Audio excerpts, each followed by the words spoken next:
Assalamualaikum dan salam sejahtera. Nama saya Muhammad Dizul Syaril bin Dizuhairi.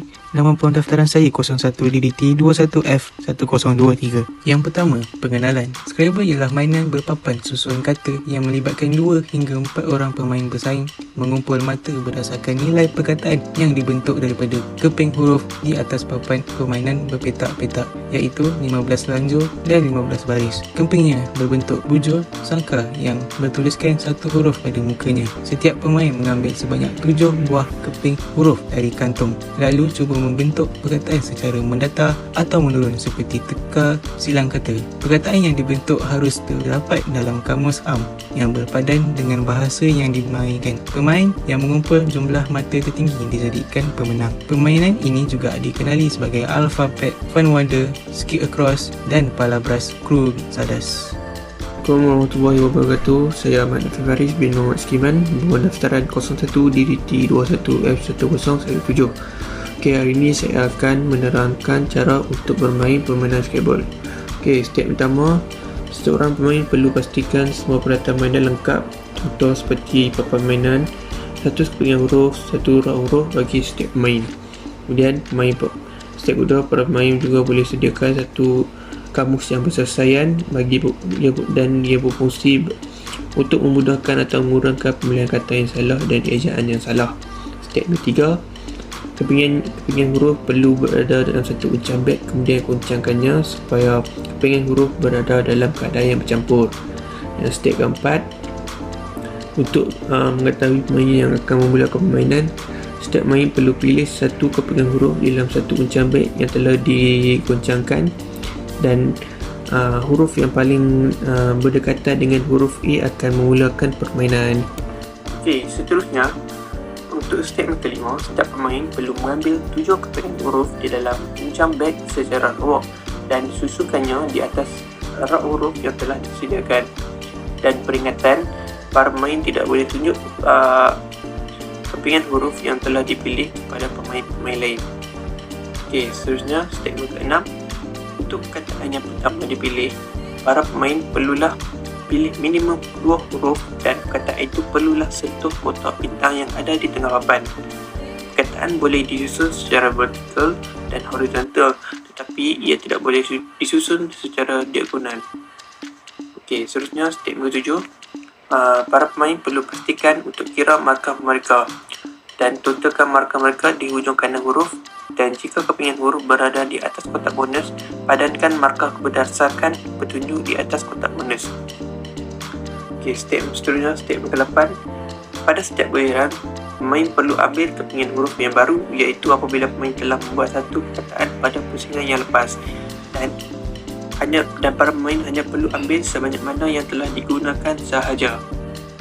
Step ke-9. Pada giliran berikutnya, pemain berikut perlu membuat perkataan yang menyambung dari perkataan yang baru saja dibuat oleh pihak lawan, dan pemain juga perlu ambil kira semua kepingan perkataan lain yang saling berhubung. Step 10, para pemain perlu gunakan kepingan perkataan yang telah dihasilkan untuk mendapat markah sebanyak yang boleh di setiap giliran. Cari kesempatan pada kotak bonus dan juga huruf yang ada nilai tinggi seperti huruf Z dan Q. Seterusnya, jika para pemain melihat ada kotak yang bertulis double letter score, ini bermaksud poin huruf yang diletakkan di atas kotak itu digandakan. Dan jika pemain melihat kotak bonus yang bertulis double word score, ia bermaksud total point dari kata yang salah satu hurufnya berada di atas kotak itu akan digandakan. Dan seterusnya, jika terlihat triple letter score, ia maksud huruf yang diletakkan di atas kotak itu akan dikali dengan 3. Dan untuk triple word score, ia maksud total point dari kata yang salah satu hurufnya berada di atas kotak, ia akan dikali dengan 3.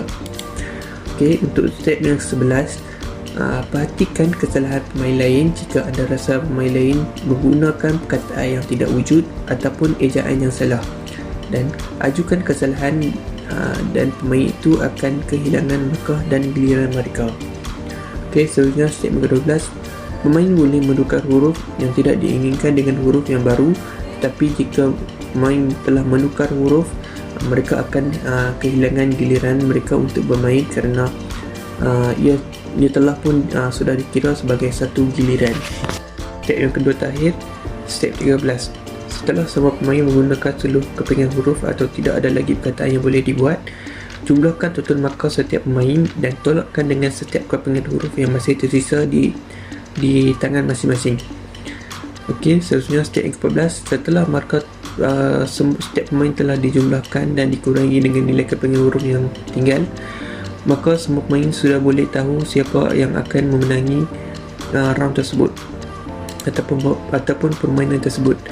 Pemain yang memiliki markah poin yang tertinggi akan dinobatkan sebagai pemenang bagi permainan tersebut.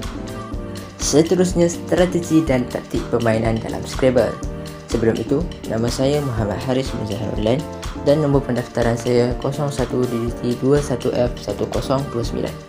Strategi dan taktik permainan yang pertama, para pemain perlu menguasai kosa-kosa kata yang luas. Kedua, gunakan gandingan huruf tiles yang berpotensi di atas kotak-kotak yang bertulis double letter score ataupun triple dan double word score ataupun triple.